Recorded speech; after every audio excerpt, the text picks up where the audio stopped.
हरे कृष्णा।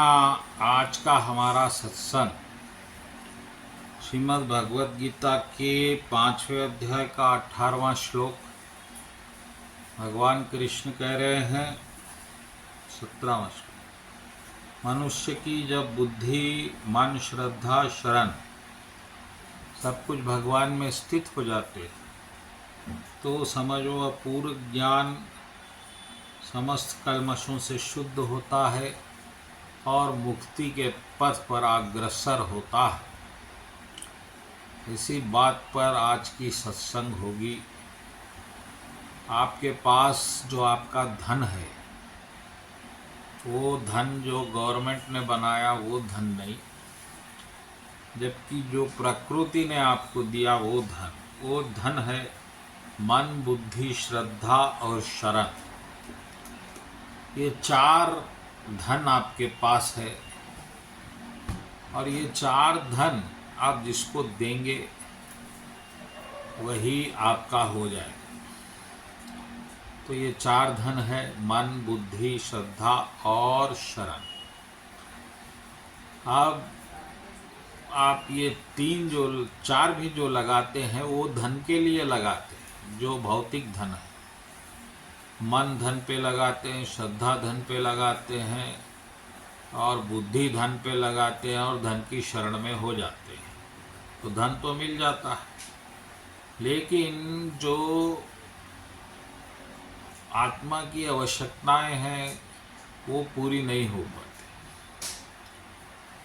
शारीरिक आवश्यकताएं कुछ हद तक पूरी होती है, वो भी पूरी नहीं होती, लेकिन जो आत्मा की आवश्यकता है और जो मन की आवश्यकता है, जो बुद्धि की आवश्यकता है, वो क्योंकि आप धन की शरण में गए हैं पूरी नहीं होती। क्योंकि धन मिलता है और धन से कुछ वस्तुएं नहीं पा सकते आप, ये एक नियम है।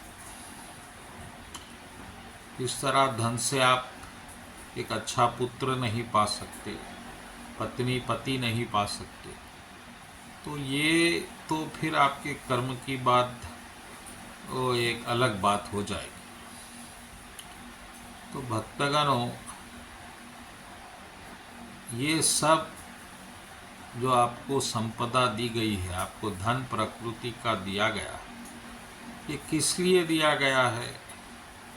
वो इसलिए कि आप इस धन को भगवान से जोड़े, मन को भगवान पे लगाए, बुद्धि को भगवान पे लगाए, श्रद्धा को भगवान पे लगाए और शरण भगवान की चाहे। ये आपने कर लिया तो फिर आप हो गए पूर्ण ज्ञानी और फिर आपको वो धन भी मिलेगा, मन की शांति मिलेगी, सब कुछ मिलेगा। और आप ये नहीं करके अपने सुख की शरण में जाएंगे, भौतिक धन की शरण, सुख प्राप्त करने के लिए धन की शरण लेंगे तो फिर ना सुख मिलेगा ना धन मिलेगा।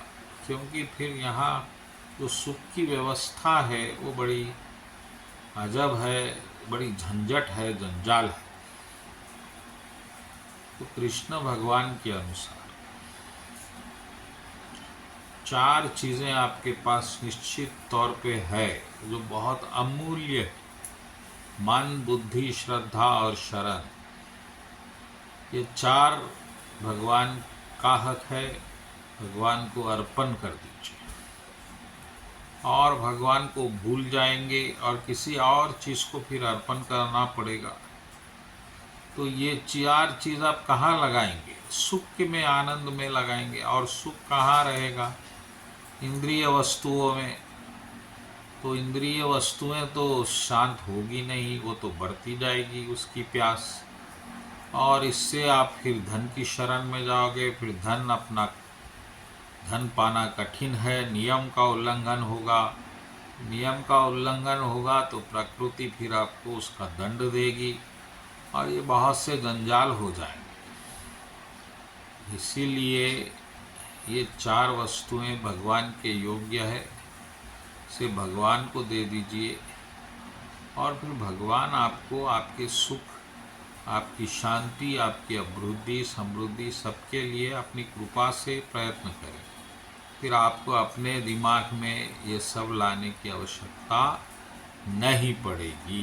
बोलो कृष्ण कन्हैया लाल जी की जय।